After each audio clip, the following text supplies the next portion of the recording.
Thank you for having us here today. Could you please introduce yourself to the audience? Yeah, well, first of all, I would like to welcome all of you and to thank my law story for this opportunity. Thank you, Saba Mirza, and thank you, Hussein. I'm very happy to make your acquaintance today, and I'm very happy that you will be having me as your first interview. Yes. So I hope it will be a good experience from both sides. I am Norma Pensado. I'm the ambassador of Mexico to Denmark. I have just completed my second year here last Sunday, actually. And well, this is a very exciting experience to be here as a Mexican diplomat. Denmark and Mexico are very good friends. We have a very good relationship between our two countries. We are like-minded countries and we share a lot of values. And I'm very happy to have the opportunity to share with this audience what Mexico has to say and what Mexico is experiencing with regards to migration, which was the topic we chose for this talk. Thank you. Thank you.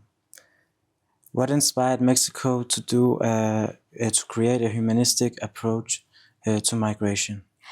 Yeah, well, I would like to maybe start by saying that Mexico has a very particular characteristics in terms of migration because Mexico's geographical position puts us in a place where we have become not only origin of migrants, but also transit of migrants, destination of migrants, and return of migrants. So Mexico really reunites the four characteristics of migration in the same country.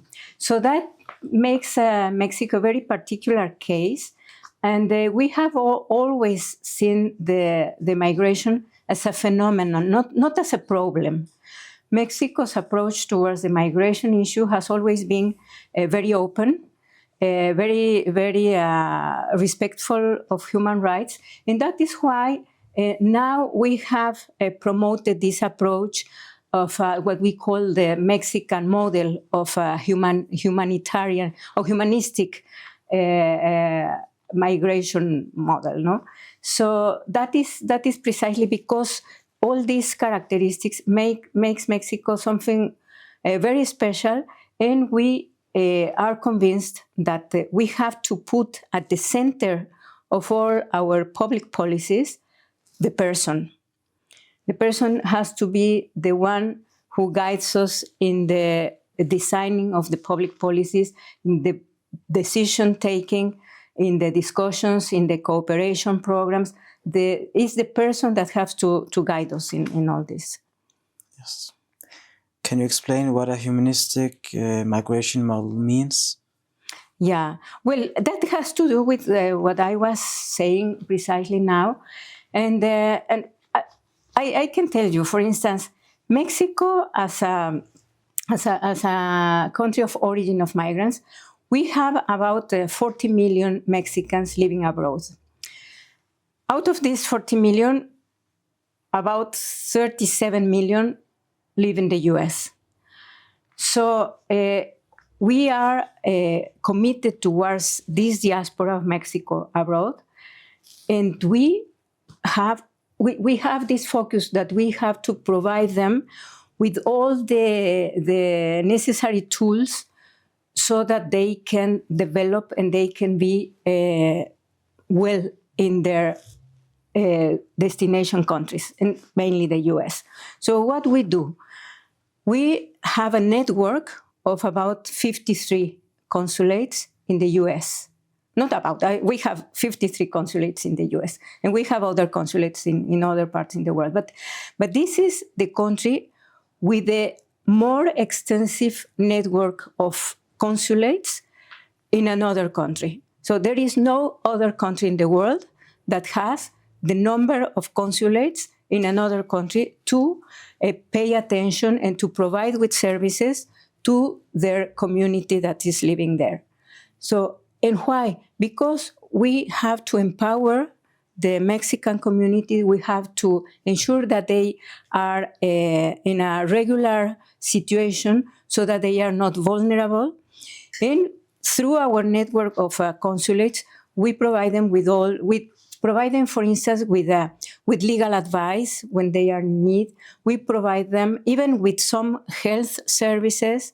We have what we call the ventanillas de salud, like health windows to provide some information, to provide some health services, that even sometimes we extend these kind of services to communities of other Latin American countries that are in the US as well. So this is just a small example to show that our approach towards the Mexican governments, towards the Mexican communities that are living abroad, is precisely what I was saying, to put the person at the center of the attention. So that is why Mexico is seeing this as a humanistic way to approach the fact that there are Mexican people living in other countries. No? And the same goes for the migrants of other countries who arrive in Mexico. We are committed towards giving them all the possible tools so that they can be safe, that they can be in a regular situation that puts them in a less vulnerable situation. Because we know that being a migrant sometimes is difficult. You have to face different cultures. You have to face sometimes different language. This is not the case in Mexico, but because usually the migrants that arrive in Mexico or are in transit through Mexico usually are from Latin America, though there are nowadays some flows that are coming from other non-Latin American countries that speak other languages. But in general, this is not a problem.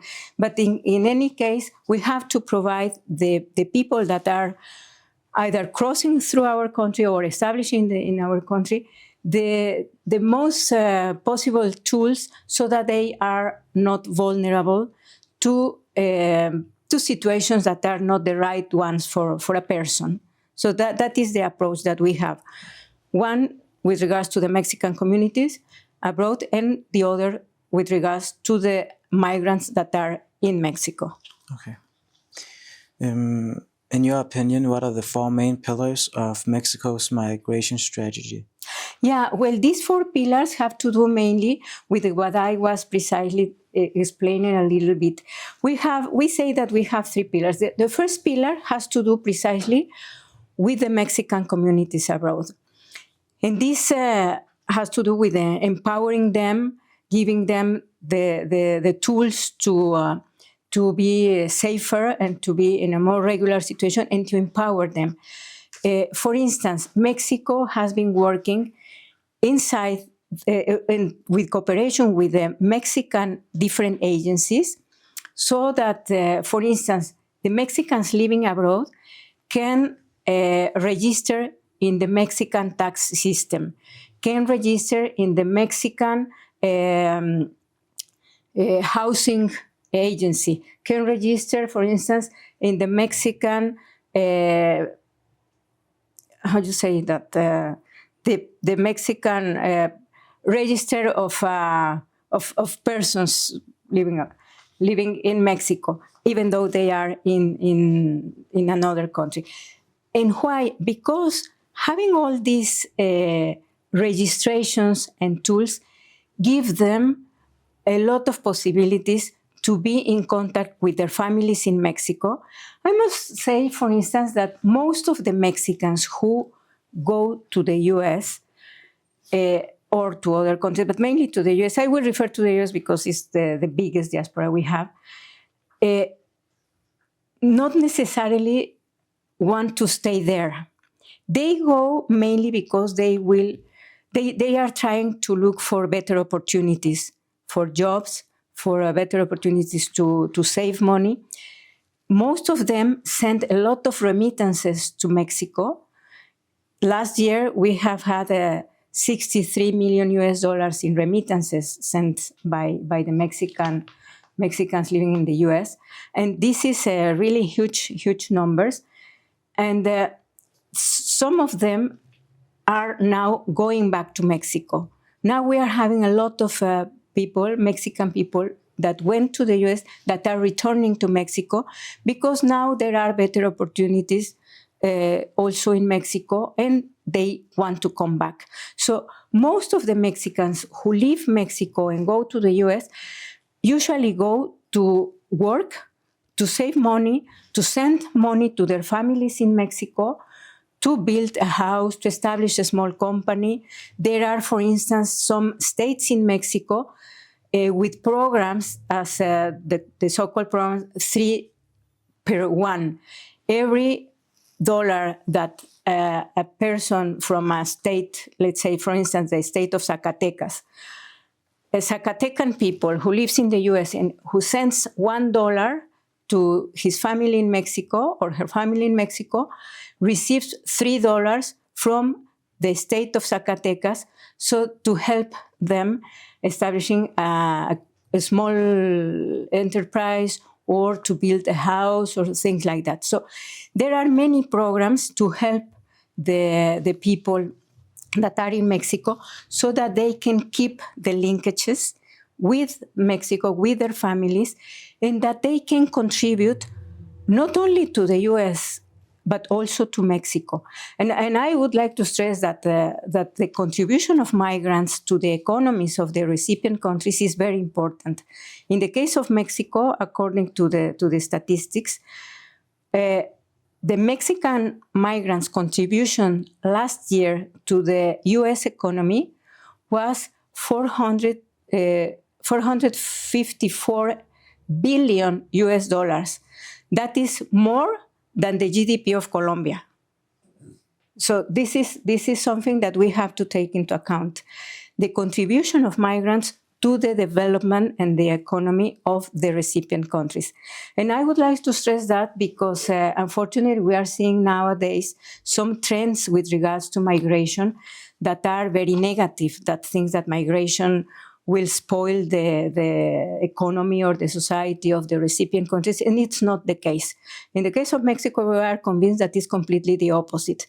Migrants can really contribute to the development of the economy and the societies of the recipient countries. And that is our view, and that is how we see that. So I will stop with the first pillar. I will continue now with them. The other 3 pillars have to do with the other group of migrants, the migrants that come from abroad to Mexico. And these 3 pillars have to do first with, we try to address the structural causes of migration through cooperation.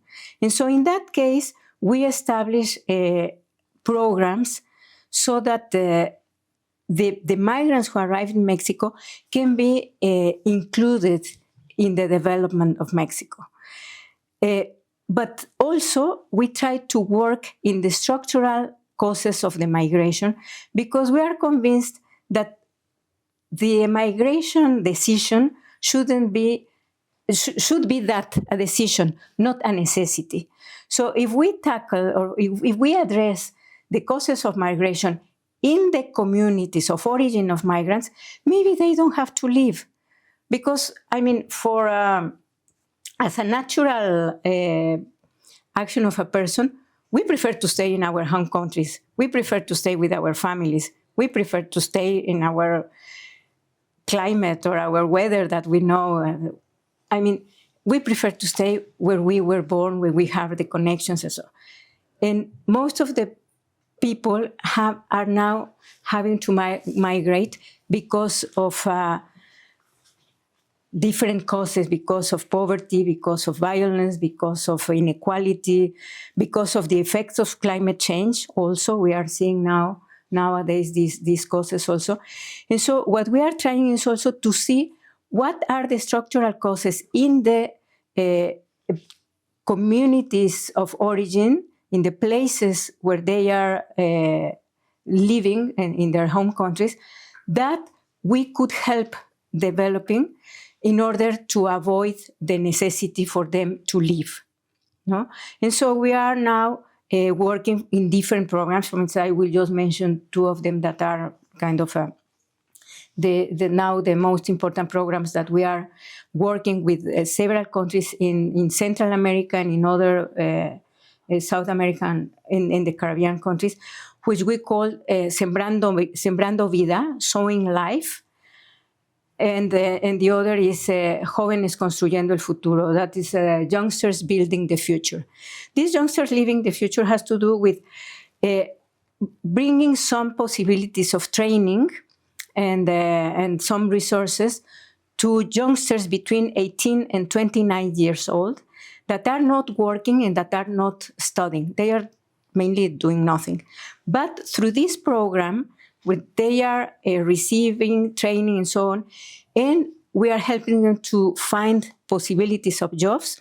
We have managed to kind of stop some trends of influxes of migrants to Mexico. Then the other program, Sowing Life, has to do with the agricultural sector, and we are helping these communities to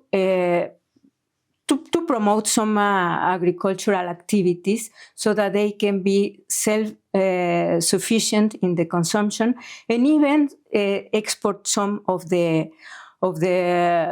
products that are not consumed by themselves. So these are two kind of landmark programs, but there are many other possibilities. The thing is to address the structural causes of migration through cooperation so that the people don't have to leave their home countries because they don't have other opportunities.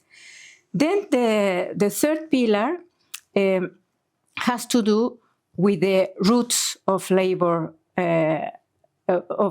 migration, and we have to work so that these routes are safe, are regular, and are orderly.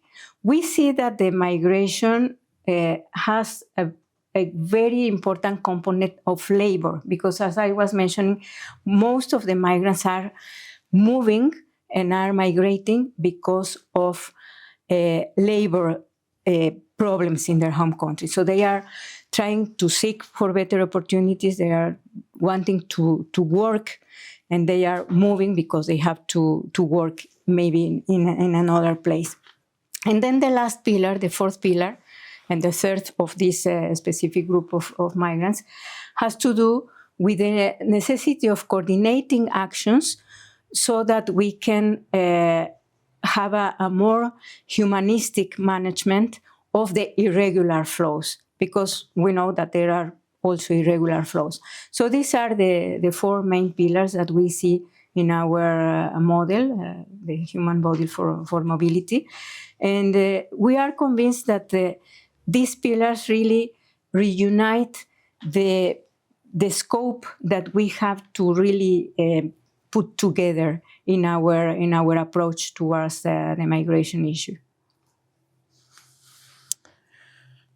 How does Mexico empower communities living abroad? What specific examples could you mention that you are doing? Yeah, well, I would like to stress what I was saying, that we have this network of consulates abroad. In the US, 53, but we have also consulates also in Europe, in Asia, in Africa. And our consular network is more and more trained and more committed towards providing services to our diaspora in other countries.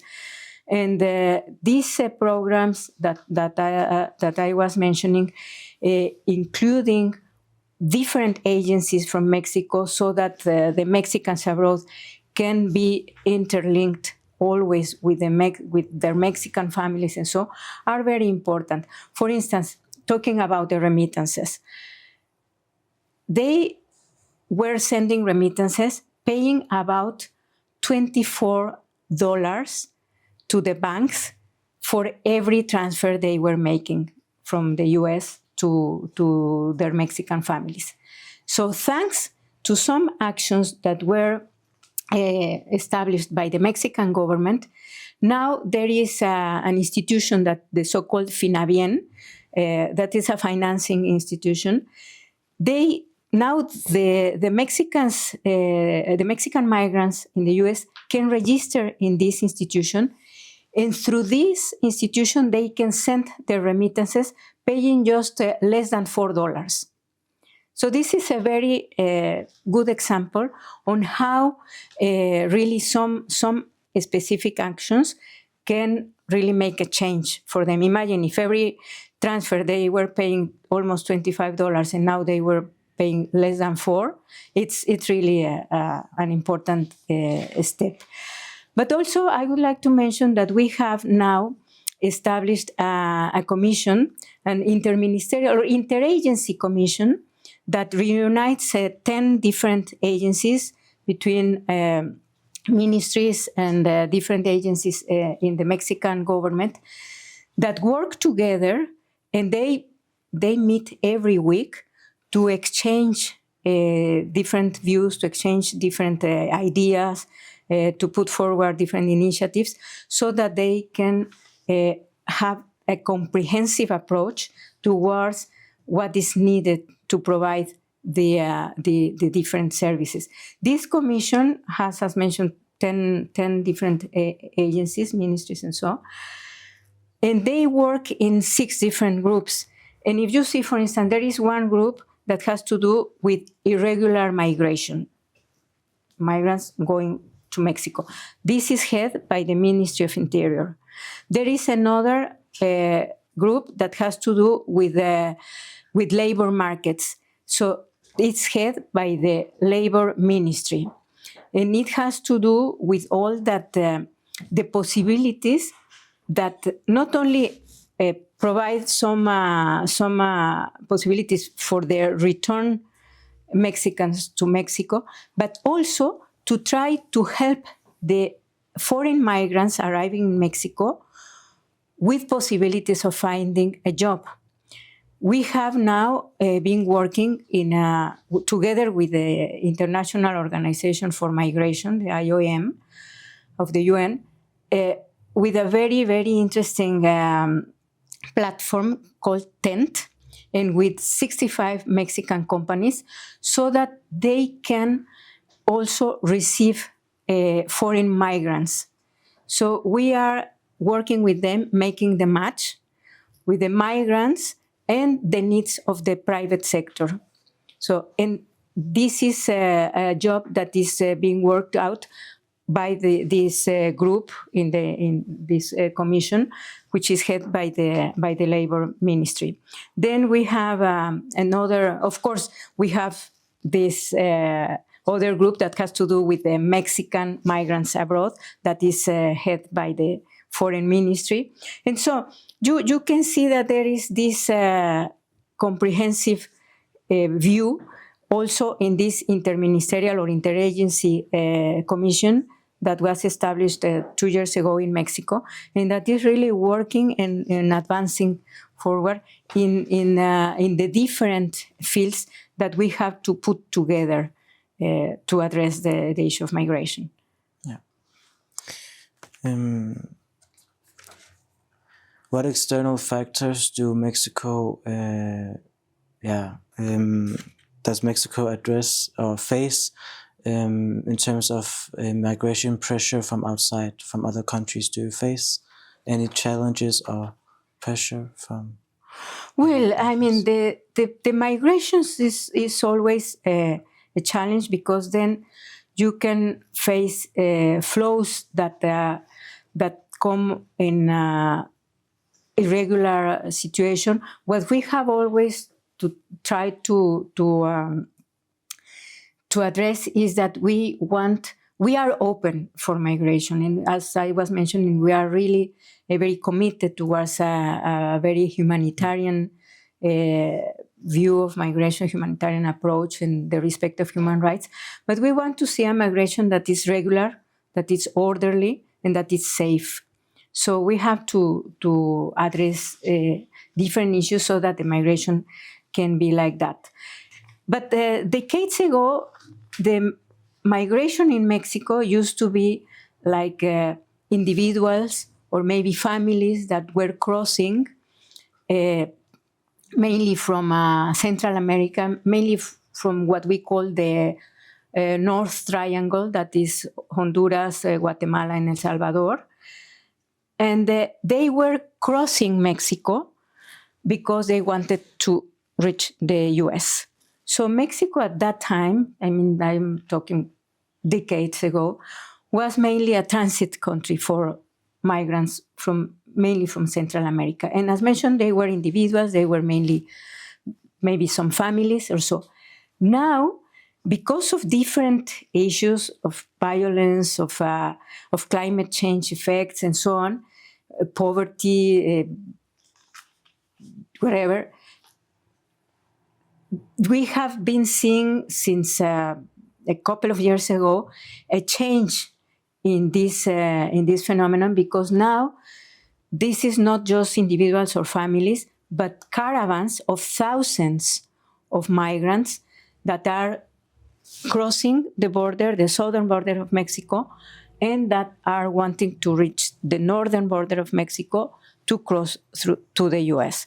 So what we have to do now, and what we are now doing, is to work together with the sending countries so that we can have a comprehensive approach together with them, and also with the US, because most of the migrants that use Mexico as a transit country want to go to the US. So this is a very important step, because as we say, the kind of the solution of the northern border or the southern border of the US is the southern border of Mexico, or the northern border of Central America, so to say.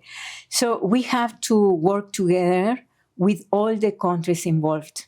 So, and we are working together with the US. We are working together with the different countries, not only the Central American countries. We had before last year we had the so-called Palenque summit, where we invited the heads of states and government of different countries, mainly sending countries, and we were working together and exchanging together what were the main challenges we have to address, so that we can really cooperate and coordinate better our actions, so that we can address better the different issues. Yeah. And how does the humanistic model ensure a safe route for migration, for example, transit, but also in staying in Mexico? Yeah. Yeah. Well, this is a very important question, because we are, even by law, we are obliged to provide the migrants with services, with health, with education for the children, and so on. And what we are now doing is to work more and more together with our institutions, for instance, with the Migration Institution, Migration Institute, with the Ministry of Interior, so that the migrants, when they come into Mexico and they have to stay there, they can receive, for instance, what we call the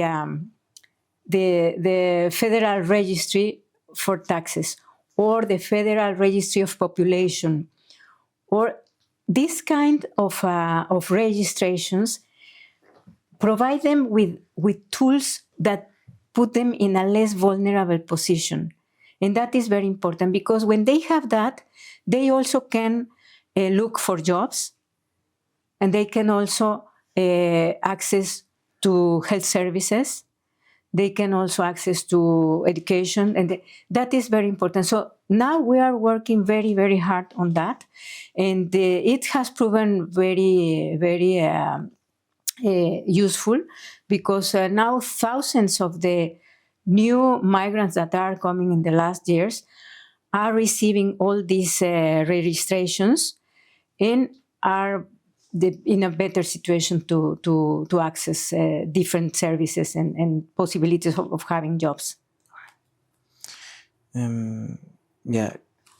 Can you share an example of how Mexico coordinates actions for example, irregular migration what do you do in that case? Yeah, well, the irregular migration is a very complex challenge because when the migrant is irregular, it's very vulnerable. And if they come in caravans, as they are coming now, they are even more vulnerable because they are spotted very easily by organized crime and groups. So the Ministry of Interior, together with intelligence services and so on, are now putting what we call the 3 security belts in the routes. We are also working very closely with all our authorities, the different ministries and the different agencies, to mapping the routes of the migrants, where they are using the routes to cross through to the US, so that we can have better information. We are also working very closely with the statistics institution in Mexico, because the statistics gives us a lot of useful information to design public policies and to take decisions. So this is the main things that we are using, mainly through the Ministry of Interior, through the police, through the intelligence services, to try to map the routes and to try to provide with the security belts, as we call, no, the routes of migration, so that the caravans and the groups can be in a safer way to their destinations. Okay. Thank you very much.